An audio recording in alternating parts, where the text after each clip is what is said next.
Sir नमस्ते। हाँ नमस्ते। सर विनोद जैन बोल रहा था सर, पन्ना होटल वाला। हाँ जन साहब बताइए। सर हमारे साथ भेदभाव कार्रवाई की गई, तो इनमें मकान तोड़े गए, नहीं तोड़े गए सर? भाई ये नृशंस हत्या थी, वो सोची समझी साजिश थी।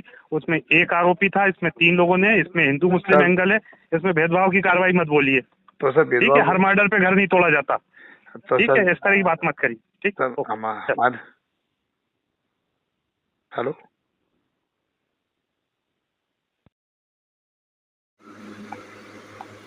मध्य प्रदेश विधानसभा में पूर्व नेता प्रतिपक्ष डॉक्टर गोविंद सिंह ने भिंड कलेक्टर पर गंभीर आरोप लगाए हैं।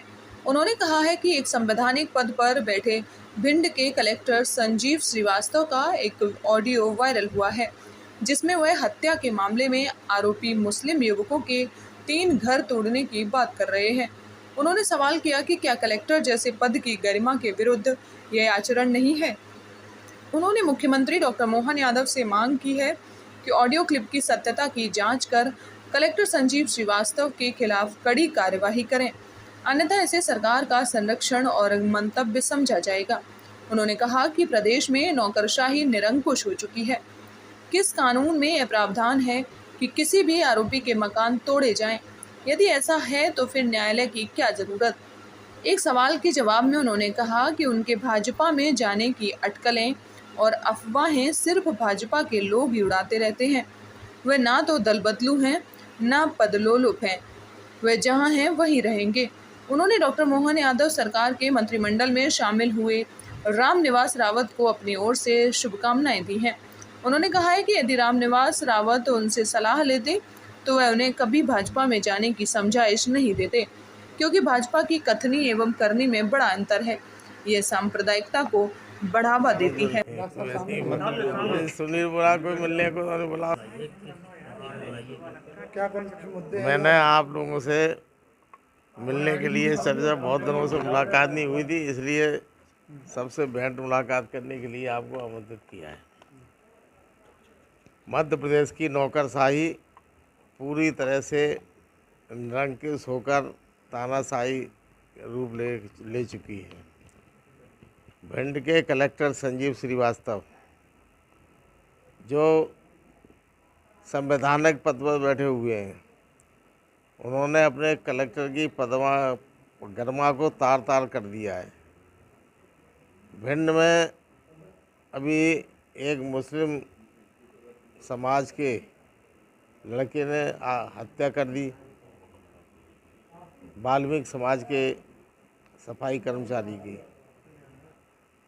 तो भिंड के मार्च में हत्या हुई थी विनोद जैन उर्फ पन्ना होटल वाले। तो उन्होंने कलेक्टर से फ़ोन पर बात की कि कलेक्टर साहब, आपको मैंने तमाम अनुरोध किया था कि मेरे घर में घुसकर हमारे 6 गोलियां दागी हैं मुलजिमों ने, उनके मकान हमारी मांग पर क्यों नहीं तोड़े गए, इसमें क्यों तोड़े हैं। तो कलेक्टर के शब्द सुनिए आप, जो इस तरह का बोले, हर उस पर हत्या पे मकान नहीं तोड़े जाते, इसमें हिंदू मुस्लिम एंगल है।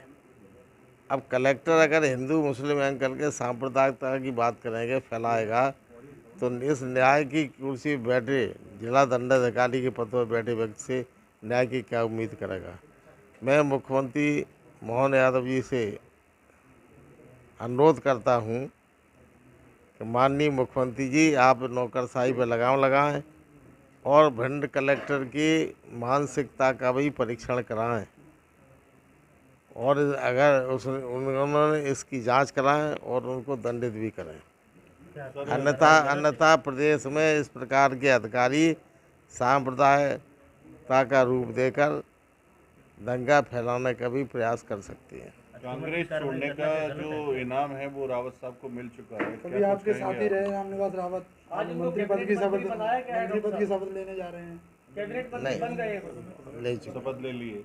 रामनिवास रावत जी बरसों तक हमारे साथ रहे, हमारे अभिन्न मित्र भी रहे। पता नहीं किन परिस्थितियों में मैंने तो उनसे चर्चा भी की, पूछा भाई आप क्या तकलीफ़ है। बोले अब हमारा यहाँ तालमेल नहीं बैठ रहा है कुछ नेताओं से, और उन्होंने पार्टी छोड़ी है। अब चूँकि उन्होंने मंत्री पद की शपथ ले ली। भारतीय जनता पार्टी में जिस पार्टी का हमेशा वे सांप्रदाय के आधार पर विरोध करते रहे, अब उसके गुणगान करेंगे। मैं इस पद पर बैठने के लिए उनको बधाई देता हूं कि कम से कम अपनी विचारधारा न बदलें।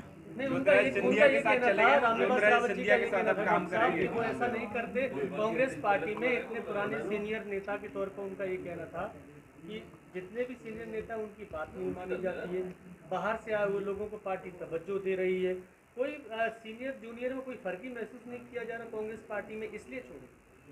कुछ तो उनको घटना घटी होगी तभी उनके साथ, मेरे साथ तो ऐसी घटना नहीं हुई, लेकिन उनके साथ हुई है, उनको कष्ट पहुंचा है।